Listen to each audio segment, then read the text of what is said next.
In today's video we will discuss about existence theorem. और इस theorem को start करने से पहले एक बार हम वेक्टर स्पेस सब स्पेस की डेफिनेशन देख लेते हैं। बेसिस कौन सी कंडीशंस को होल्ड करता है उन्हें देख लेते हैं, फिर हम इसको स्टार्ट करेंगे। तो अगर हम वेक्टर स्पेस की बात करें तो ये हमारा वेक्टर स्पेस है जिसको हम डिनोट कर रहे हैं वी से, and over the field F. ठीक है, तो यहाँ पर ये जो वी है वो हमारा वेक्टर स्पेस है, और जिस फील्ड पे हम बात करते हैं वो हम इसको ऐसे इंडिकेट करते हैं vector field. So this is V. तो कोई भी स्पेस, कुछ कंडीशंस, 5 कंडीशंस हमारे पास ऐसी हैं जो कोई भी स्पेस अगर होल्ड करता है तो उसे हम कहते हैं वेक्टर स्पेस, जिसमें से पहली कंडीशन है अबेलियन ग्रुप की। अबेलियन ग्रुप की वही 5 properties: closure, commutative, associative, identity exist करनी चाहिए और इन्वर्स एग्जिस्ट करना चाहिए। जब ये पांचों प्रॉपर्टीज सेटिस्फाई होती हैं तो हम उसे अबेलियन ग्रुप कहते हैं। तो पहली प्रॉपर्टी ये हो गई। सेकेंड प्रॉपर्टी है एल्फा,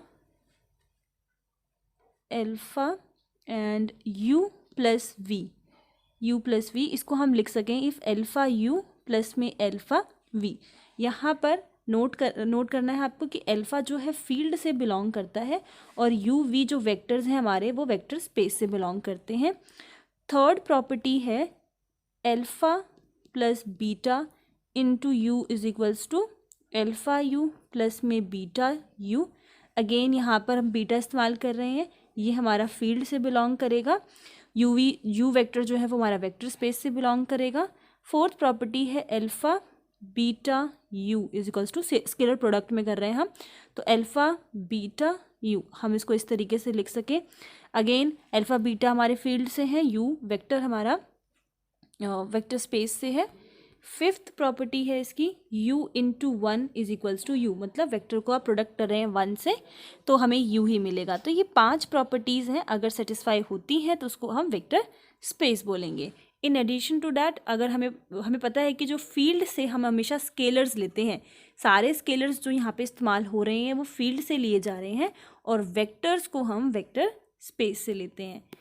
आगे हम बात करें सब स्पेस की, तो सब स्पेस की डेफिनेशन यहीं से समझ लेते हैं। अगर आप इसमें इस स्पेस का सब स्पेस उठा रहे हो तो इसको हम डिनोट कर रहे हैं W से, और ये सब स्पेस कब कहलाएगा? सब स्पेस देखिए अपने आप में ही वेक्टर स्पेस कहलाता है। मतलब ये पांचों प्रॉपर्टीज़ जो अभी हमने डिस्कस की, ये पांचों प्रॉपर्टीज़ सब स्पेस भी होल्ड करता है। अगर इसमें से कोई भी प्रॉपर्टी सब स्पेस ना होल्ड करे तो उसको हम सब स्पेस ही नहीं बोलेंगे फिर वेक्टर स्पेस का। ओके, तो ये एक डेफिनेशन तो आपकी यही हो गई कि जो सब स्पेस है वो that is itself a vector space, वो खुद ही एक वेक्टर स्पेस होता है। देन ये हमारी फर्स्ट डेफिनेशन हो गई। सेकेंड डेफिनेशन की अगर हम बात करें तो हमने कोई W1 वेक्टर ले लिया सबस्पेस से, W2 वेक्टर ले लिया सबस्पेस से, और -W2 भी हमें पता है सबस्पेस से बिलोंग करेगा, क्योंकि अभी जो 5 प्रॉपर्टीज़ हमने डिस्कस की उसमें से एक प्रॉपर्टी अबेलियन ग्रुप की थी, और अबेलियन ग्रुप में हमारे पास इन्वर्स की प्रॉपर्टी भी एग्जिस्ट करती है। मतलब अगर W2 है तो -W2 भी बिलोंग करेगा। देन क्लोजर प्रॉपर्टी की हेल्प से हमें पता है कि W1 प्लस W2 करेंगे तो वो W में बिलोंग कर जाएगा, क्योंकि क्लोजर प्रॉपर्टी कहती है कि अगर आप दो वेक्टर्स ले रहे हो उन दोनों का सम करोगे तो वो भी उसी में बिलोंग करना चाहिए। इसी की हेल्प से यहाँ पर हमारे पास -W2 भी इससे बिलोंग करेगा। This implies that W1 minus W2 belongs to W। यहाँ से हमें पहली कंडीशन मिल गई that W1 minus W2 should belongs to W। मतलब सब स्पेस की फर्स्ट कंडीशन ये हो गई। सेकंड कंडीशन की अगर बात करें तो एल्फ़ा हमने फील्ड से ले लिया, W1 हमने वेक्टर स्पेस से ले लिया, तो alpha W1 this implies that, और फिर आप बोल लो सेकेंड रिजल्ट ये है कि alpha W1 should also belongs to W। Okay, तो ये हमारी सेकेंड कंडीशन हो गई, ये वाली फर्स्ट कंडीशन हो गई। अगर ये दोनों कंडीशंस होल्ड करती हैं तो हम उसको सबस्पेस बोल सकते हैं। तो एक बार इन शॉर्ट अभी हमने सब स्पेस की बात की। सब स्पेस की फर्स्ट कंडीशन हमने कहा कि वो वेक्टर स्पेस होना चाहिए या फिर वेक्टर स्पेस की सारी कंडीशंस को होल्ड करना चाहिए, ठीक है। कंडीशन से ही हम बोल रहे हैं, मतलब सब स्पेस खुद भी एक वेक्टर स्पेस होता है।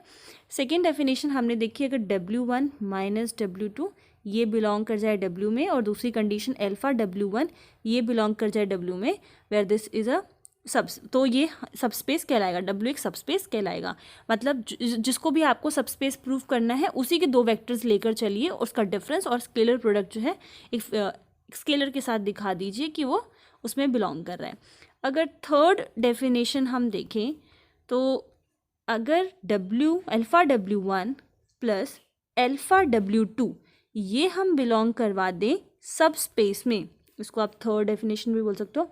अगर ये बिलोंग कर जाता है सब स्पेस, ओके हाँ, सब स्पेस में, तो हम W को बोलेंगे, या फिर जिसमें ये बिलोंग कर रहा है, मतलब ये कंडीशन अगर होल्ड कर जाती है तो वो भी सब स्पेस कहलाएगा। तो यहाँ पर आप एक कंडीशन और जोड़ सकते हो, that alpha W1 plus alpha W2 this belongs to subspace. Alpha हमारा, ओके ये अल्फ़ा नहीं, यहाँ पर ये दूसरा हमें स्केलर लेना पड़ेगा, beta, this should be beta, okay. तो यहाँ पर भी अल्फ़ा नहीं, ये बीटा रहेगा। जितने भी वेक्टर्स हम लेते हैं उतना फिर हमें स्केलर्स लेना होता है। तो alpha W1 beta W2, alpha beta हमारा फील्ड से बिलोंग कर गया, W1 W2 हमारा वेक्टर स्पेस से बिलोंग कर गया। तो ये सर्टेन कुछ कंडीशंस हैं जो सब स्पेस होल्ड करता है। अब हम बात करते हैं बेसिस की। तो बेसिस जो है वो दो कंडीशंस को, बेसिस जो है उसकी दो कंडीशंस हैं। पहला कि वो वेक्टर स्पेस जो है स्पैन हो जाए एक सेट से, लीनियर कॉम्बिनेशन, या स्पैन करे, कोई एक पर्टिकुलर सेट जो है उस पूरे वेक्टर को स्पैन कर दे। दूसरा जो बेसिस होते हैं वो LI होते हैं। अगर लीनियर कॉम्बिनेशन की बात करें, सिंपल हम LC की बात कर रहे हैं, LC इंडिकेट्स लीनियर कॉम्बिनेशन। तो लीनियर कॉम्बिनेशन क्या है, अगर हम A1 x1 plus A2 x2 plus A3 x3 इस तरीके से टिल AN xn, हम किसी वेक्टर मान V कर लेते हैं, where V belongs to vector space. हम ऐसे किसी वेक्टर स्पेस का एक वेक्टर हमने V ले लिया, जिसको हम बाकी वेक्टर्स के लीनियर कॉम्बिनेशन में लिख पा रहे हैं, सम में लिख पा रहे हैं with the help of scalars, तो हम इसको बोलते हैं लीनियर कॉम्बिनेशन। ये V जो वेक्टर है वो हमारा वेक्टर स्पेस से बिलोंग कर रहा है। यहाँ पर ये x1 x2 ये सारे हमारे वेक्टर्स हैं, या फिर आप इसको इस तरीके से लिख लो x, तो ये कंडीशन हो जाएगी where x belongs to V, और ये हम x ले रहे हैं वेक्टर स्पेस से, ठीक है। यहाँ पर जितने भी AIs हैं A1 A2 ये सारे हमारे फील्ड से बिलोंग कर रहे हैं, x1 x2 x3 ये हमारे वेक्टर स्पेस से बिलोंग कर रहे हैं। तो ये होता है linear combination, okay. Linear combination की डेफिनेशन में ही अगर हम ये x हटा दें यहाँ से और यहाँ पर लिख दें 0, ओके, और फिर हम ये जो हमने स्केलर्स का इस्तेमाल यहाँ पर किया है उनकी वैल्यूज़ को चेक करें। अगर ये सारे स्केलर्स A1 A2 टिल इसी तरीके से लास्ट AN ये सारे ही 0 के इक्वल अगर आ जाते हैं तो इसको हम क्या बोलते हैं, दिस इज़ LI, मतलब लीनियरली इंडिपेंडेंट, ठीक है। और अगर इसमें से एक भी या फिर A1 A2 कोई एक भी हमें नॉन ज़ीरो मिल जाता है, एटलीस्ट 1 एक भी अगर हमें वो नॉन ज़ीरो मिल जाता है तो हम बोलते हैं कि वो जो है लीनियरली डिपेंडेंट है, ओके। तो ये हमारे पास LC और LI की डेफिनेशन होती है। तो जो बेसिस अभी हम बात कर रहे थे, बेसिस का जो सेट होता है, बेसिस में जो हमारे पास वेक्टर्स होते हैं वो हमेशा LI होते हैं, मतलब लीनियरली इंडिपेंडेंट होते हैं। और जो सेट हमारे पास होता है वो उस B को अगर हम बोल रहे हैं कि इसमें कुछ हमारे पास वेक्टर्स हैं जो बेसिस हम कह रहे हैं, तो ये वेक्टर्स जो हैं उस वेक्टर स्पेस को जनरेट कर सकते हैं, ठीक है, लीनियर स्पैन में लिखे जा सकते हैं LS। इस टॉपिक को हम डिस्कस करेंगे विद एग्जांपल्स नेक्स्ट वीडियो में। अभी हम एग्जिस्टेंस थ्योरम को कंटिन्यू करते हैं। सो इस थ्योरम की जो स्टेटमेंट है, it says that every finite dimensional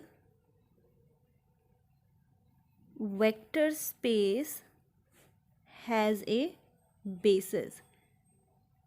जो वेक्टर स्पेस हैं जिनकी डायमेंशंस कैसी है, फाइनाइट डायमेंशन है, उसके पास बेसिस ज़रूर होगा। ठीक है, तो यहाँ पर हमारा जो वेक्टर स्पेस है वो हमने मान लिया vector space over the field F, और जो इसके बारे में हमें दिया गया है वो ये है कि ये फाइनाइट डायमेंशनल है। ठीक है, फाइनाइट डायमेंशन होगा इसका। तो हम खुद से ही लेट कर लेते हैं कि लेट जो डायमेंशन है इस वेक्टर स्पेस का वो सपोज करते हैं n है। ठीक है, अगर इसका डायमेंशन n है दैट मीन्स कि हमारे पास सेट S ऐसा होगा जिसमें कितने वेक्टर्स होंगे, v1 v2 and till vn। Clear.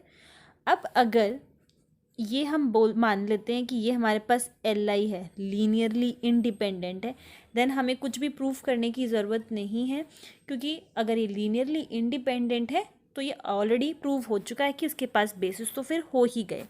मान लेते हैं कि इसमें से Vk कुछ ऐसा Vk एक वेक्टर ऐसा एग्जिस्ट कर रहा है जो Li नहीं है। ठीक है, अगर वो Li नहीं है, वो लीनियरली डिपेंडेंट हो गया इसका मतलब, और अगर वो लीनियरली इंडिपेंडेंट हो गया so we can write it as Vk a1 v1, मतलब वो बाकी के वेक्टर्स के लीनियर कॉम्बिनेशंस में लिखा जा सकता है, and till an vn।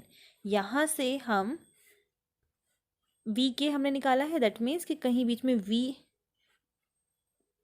-1 Vk -1 plus and k वहाँ पे वापस जा चुके हैं, तो ak +1 vk +1 and so on, इसी तरीके से vn। मतलब वो जो वेक्टर इसमें से कहीं पर vk एक वैसा वेक्टर था जो हमें LD मिला, लीनियरली डिपेंडेंट मिला, इसका मतलब वो बाकी सारे वेक्टर्स की हेल्प से लिखा जा सकता है, तभी तो वो LD होगा।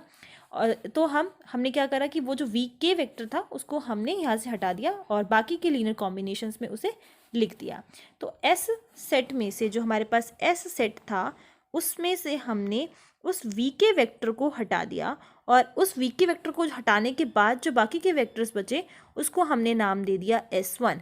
अब S1 में जितने भी वेक्टर्स हैं v1 v2 vk -1 vk +1, क्योंकि vk हम हटा चुके हैं, टिल इसी तरीके से vn। अब ये इसका मतलब फिर Li हो जाएगा, क्योंकि जो वेक्टर LD था वो तो हमने सेट से हटा दिया। S1 फिर हमें क्या मिल गया, बेसिस मिल गए। इसी तरीके से अगर हमें Vj कोई और वेक्टर ऐसा मिल जाता है वेक्टर स्पेस से जो कैसा है, LD है, लीनियरली इंडिपेंडेंट है, तो हम क्या करेंगे कि S1 जो हमारा बेसिस है उसमें से इसी तरीके से Vj हटा देंगे, जो दूसरा सेट हमारे पास मिलेगा वो हमारा S2 हो जाएगा, और देन फिर वो Li हो जाएगा। इसी प्रोसेस को रिपीट करेंगे। अगर ये हो गया Li तो बेसिस हमारे एग्जिस्ट कर गए, अगर नहीं एग्जिस्ट करेंगे तो फिर इसका मतलब आपको कोई वेक्टर ऐसा मिल रहा है जो कैसा है, LD है। अगेन हम उसे S2 वाले सेट से हटा देंगे और हमारा जो नया सेट बनेगा उसको हम S3 नाम दे देंगे, जो हमारा Li होगा, और उसको हम बेसिस कह सकते हैं। इसी प्रोसेस को बार बार रिपीट करने पर हमें लास्ट में एक ऐसा सेट मिल जाएगा जो किसी पर भी डिपेंडेंट नहीं होगा और वो सारे Li's होंगे। Li हो गए तो वो बेसिस हो जाएंगे। आई होप ये क्लियर है कि फाइनाइट डायमेंशनल वेक्टर स्पेस का बेसिस जो है वो एग्जिस्ट करेगा।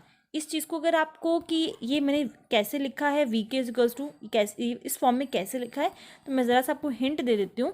जैसे कि W में हमारे पास इस तरीके से वेक्टर है A B C, और हमें एक रिलेशन गिवन है B + C + A = 0 का रिलेशन मान लीजिए हमें गिवन है। तो ये जो रिलेशन है इससे हम क्या बोल सकते हैं, B = -C -A। अब यहाँ पर आप अगर देखो तो B जो है वो कैसा है, लीनियरली डिपेंडेंट है, बाकी ये दोनों हमारे Li हैं। जैसे ही हम C की कुछ वैल्यूज़ यहाँ पर पुट करेंगे या A की यहाँ पर कुछ वैल्यू पुट करेंगे तो B की वैल्यू इस पर चेंज हो जाएगी, मतलब कि इसकी जो वैल्यू है वो इन पर डिपेंड कर रही है। इसी तरीके से आप C = के फॉर्म में भी लिख सकते हो या फिर A = के फॉर्म में भी लिख सकते हो। तो यहाँ से आपको बेसिकली एक वेक्टर ऐसा मिल रहा है जो LD है, किसी दूसरे पर डिपेंड कर रहा है उसकी वैल्यू। अब आई होप आपको ये चीज़ समझ में आई हो कि VK, क्योंकि अगर हम बोल रहे हैं वो LD है तो इसका मतलब बाकी के वेक्टर्स के सम पर डिपेंड कर रहा है, या फिर उनकी वैल्यूज़ को अगर हम चेंज करते हैं तो उसकी वैल्यू पर भी फ़र्क पड़ेगा। तो यहाँ से हमने इस स्टेटमेंट को लिखा है। इस वीडियो में बस इतना ही। अगर आपको कोई भी डाउट हो तो आप लोग मुझसे पूछ सकते हो। मैंने प्रॉपर बुकिश लैंग्वेज यहाँ पर नहीं लिखी हुई इस थ्योरम की, बस आपको जो उसका कॉन्सेप्ट है कि किस तरीके से हमने इस थ्योरम को प्रूव किया है वो मैंने समझाया है। अगर आप बोलोगे तो मैं आपको बुकिश लैंग्वेज किस तरीके से आपको एग्जाम्स में लिखना है वो उसके ऊपर मैं वीडियो अपलोड कर दूँगी। And that's it. Okay, thank you, bye bye.